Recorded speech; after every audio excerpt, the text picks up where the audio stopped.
아주 잔혹하게 모녀를, 예? 자신이 잘 알고 친하게 알고 지냈는데 여자친구, 예? 그 어머니와 그 친구를 두 사람 앞에서 37번인가 찔러서, 예? 살해하지 않았습니까? 그래놨는데 이 변호사는 그걸 심신미약 때문에 그랬다, 이런 식으로, 예? 변론을 했습니다. 김병준 국민의힘 그 상임선대위원장이 28일 그 이재명 더불어민주당 대선 후보를 향해서 전제적이고 폭력적인 심성은 그리 쉽게 고쳐지는 것이 아니다, 이렇게 말을 했습니다. 김 위원장은 이날 이제 여의도 국회 거기 소통관에서 기자회견을 갖고 이런 이야기를 했는데, 26일 날 긴급 기자회견은 제가 이제 상임위원장이 됐습니다, 이걸 선언하는 자리였고, 28일 기자회견은 이제부터 선대위가 공식 출범해서 활동에 들어갑니다, 이 이야기를 하려고 했던데, 거기서 주로 이제 이재명 민주당 후보에 대한 공격을 했죠. 이재명 후보는요, 사실 정말이지 말이죠, 연구 대상입니다. 왜냐하면 제가 생각해도 저는 무슨 심리 전문가도 아니고, 예? 그런데 이재명 후보는 상식적으로 도무지 이해가 안 돼요. 그 형수 욕설하시는 거 들어보신 분이 많겠지만은, 세상에 저는 태어나서 그렇게 심한 욕설, 악에 바친 욕설은 들은 적이 없습니다. 다른 사람도 아니고 바로 형수를 향해서, 예.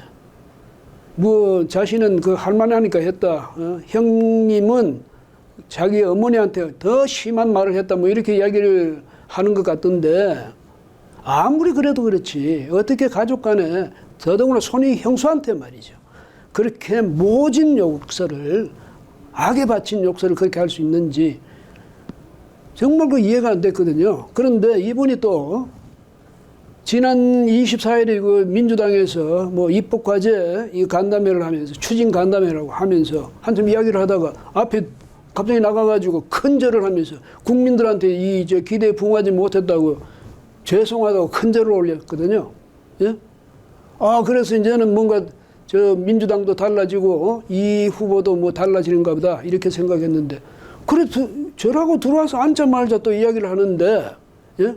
입법에 대해서 전횡을 주문하는 거예요. 입법을, 아니 180석 가진 근데 사실은 169석인데, 예, 애초에 그 총선 결과는 180석이었죠. 근데 169석을 가진 그 거대 정당이 하려면 못할 게 뭐 있냐, 국민이 원하면 뭐든지 해야 된다, 이런 그 식의 언급을 했습니다. 주문을 했죠, 거기 있는 민주당 간부들한테.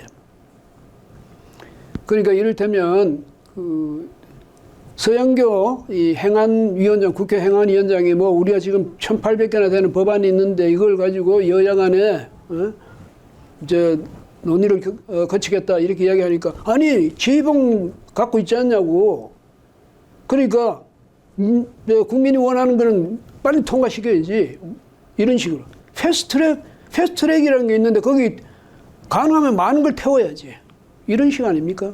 예? 저는 무슨 TBS 거기 나가가지고는 거기 인터뷰할 때는 과감한 날치기, 민생 문제에 대해서 과감하게 날치기 하라 해요. 왜? 이 야당이 이런 것을 막고 나서니까 그냥 밀고 나가라는 거죠. 아니 그럼 야당이 무슨 필요가 있습니까? 그럼 국회가 무슨 필요가 있어요? 이런 식이에요. 이런 의식을 갖고 있으니까 저분이, 물론 이제 사람이란 건 다 그렇습니다. 저도 그렇고 뭐 많은 사람들이 마음속에 한 가지만 있는 게 아니죠. 서로 상충하는 생각들이 마음속에서 서로 부딪히기도 하고, 예? 이를테면 아주 심각한 경우에는 자기 마음속에서 전쟁도 일어나고 그렇습니다. 그게 사람 살아가는 거죠. 아무리 그렇지만은 이 후보의 경우는 좀 심한 것 아닙니까? 그 한 사람 그 마음속에 여러 사람이 사는 것 같아요. 그걸 보통 사람들이 참 이해하기는 어렵죠.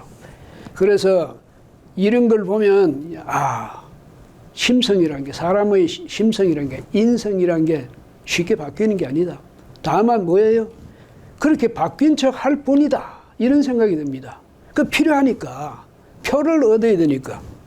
그래서 국민들 앞에서, 그것도 그 전부터 말이죠, 뭐 사과를 잘 한다든가, 예? 큰절을 잘한다든가 그랬으면 또 모르겠는데 그동안에는 계속 안 했어요. 안 하고 뭐냐면 외면하고 기피하고 회피하고 사과도 안 하고 이랬던 일인데 어느 날 갑자기 사과하기 시작했어요. 큰절도 하고.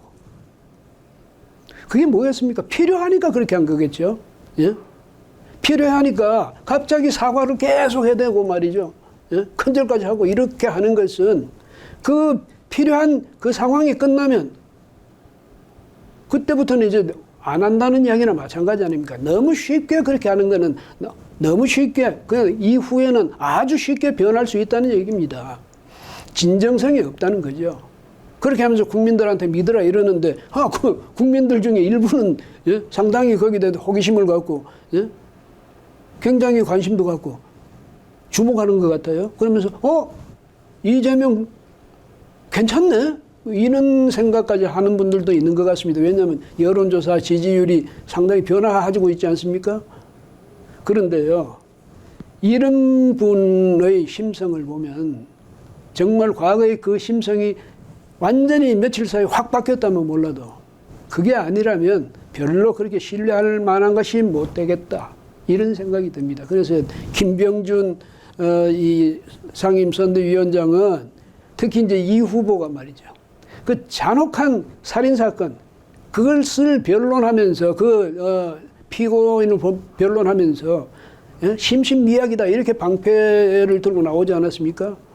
그런데 여기에 대해서 이제 김 위원장은 심신미약 전공의 변호 기술자로 돌아가든 폭력성 짙은 영화의 제작자나 감독이 되건 그건 그가 속해야 할 그는 그가 속해야 할 영역으로 돌아가야 한다. 그가 있을 자리는 대통령 후보 자리가 아니다. 이렇게 말을 했습니다. 아니 아주 잔혹하게 모녀를 예? 자신이 잘 알고 친하게 알고 지냈는데 여자친구 예? 그 어머니와 그 친구를 두 사람 앞에서 37번인가 찔러서 예? 살해하지 않았습니까? 그래놨는데 이 변호사는 그걸 당시 이 변호사 심신미약 때문에 그랬다. 이런 식으로 예, 변론을 했습니다. 그러고 난 뒤에 말을 안 했어요. 나중에 김부선 씨가 이걸 폭로하기 전까지는 전혀 이야기를 안 했죠. 폭로하고 나니까 또 뭐라고 했냐면 일가 중에 그런 사람이 있었는데 그것도 말이죠. 지난번에 남양주선가 거기 이제 이 데이트 폭력 그 피해자들을 위로 격려하고 난 그 다음날 바로 자기의 페이스북에다 올렸어요.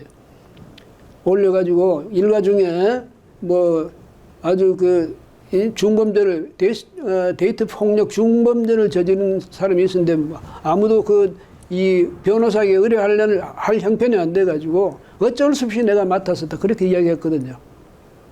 근데 나중에 알고 봤는데 그거 아니에요. 또 다른 유사한 그런 살해 사건에 또 변론을 맡아가지고 그때도 한 말이 심신미약이었습니다. 그걸 방패로 내세운 거죠. 이런 분이 인권 변호사다. 근데 역시 두 얼굴의 사나이다. 이런 느낌을 주지 않습니까? 예? 어떻게 말이죠. 잔혹한 살해 행위를, 살인을, 예? 그걸 무슨 데이트 폭력이다. 이런 식으로, 예? 피해가고, 비켜가는 거. 이거는, 안 좋은 일이죠. 비겁한 일 아닙니까? 예? 대통령 이제 후보로 나서가지고 국민들한테 조금이라도 이미지를 좋게 하기 위해서 그런지 몰라도 이런 식으로 슬슬 피해가지고 말 꾸며가고 이건 안 됩니다. 그때 그 피해를 입었던 사람, 그러니까 아내를 잃었던 사람, 예? 또 딸을 잃었던 그 사람, 그런 이 사람이 이제까지 15년이 넘도록 이제까지 뭐 위로 전화 한 번 없었다고 그렇게 이야기했거든요. 그랬더니 또 이 후보가 하는 말이 변호사라서 변호했다. 안타깝다. 뭐 이런 정도로 이야기했습니다. 변호사로서 변호하죠. 누구든지 의뢰하는 사람은 변호사를 그 사람을 위해서 최선을 다해야 되는데 이런 식으로 해서는 안 된다는 거예요. 잔인한 살인 사건 살해를 저지른 사람 같으면 거기에 대해서 그 죄를 인정하고 가능하면 선처를 부탁하는 건 이야기되지만 그거 데이트 폭력이라고 이러고 심신미약 때문에 그랬다고 이런 식으로 돌아가는 건 아니죠. 예. 그래서 이 김병준 위원장 하는 얘기가 그 사과는 진심으로 하는 사과가 아니다 이 말이에요. 그래서 마음속으로는 여전히 그 데이트 폭력이다. 뭐 이런 식으로 그런 마음을 여전히 갖고 있을 거다 이 말이에요. 그래서 지금 그렇게 막 이제 자신을 공격하는 데서 그 이 후보의 그 심성을 미뤄보면 속으로 굉장히 거부감을 느끼고 붕괴하고 있을 거다 이런 말을 하는데 그 걱정을 저도 공유할 수밖에 없네요. 이분이 언제가 또 돌아설지, 언젠가 또 마음이 확 바뀔지. 예? 그래서 적어도 이 나라의 경력을 앞으로 5년간 책임지겠다 이렇게 나선 분이라면 심지가 굳어야 되고요. 생각이 똑갈라야 되죠. 예? 그리고 인간에 대한 사랑이 있어야죠. 예, 그 점에서 아무래도 이재명 후보는 참 신뢰하기 어렵다 이런 생각이 듭니다. 예. 그 심성이 안 바뀔 걸 이런 회의감도 들고요. 예.